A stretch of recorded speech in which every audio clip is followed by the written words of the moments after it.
Magandang hapon po sa ating lahat at welcome sa Lotto Result Recap Today PH. Ito na po ang mga resulta ng ating PCS o games na 3D Lotto at 2D Lotto. Ngayong 2 p.m. draw, April 2, 2025, araw po ng Miyerkules. Para po sa ating 2D Lotto ngayong 2 p.m. draw, April 2, 2025, ang mga lumabas na numero 14 at 28 in exact order.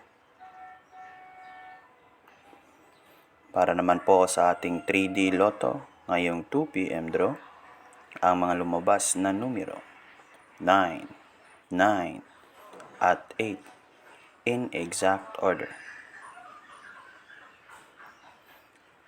Maraming salamat po sa panonood and congratulations sa mga winners.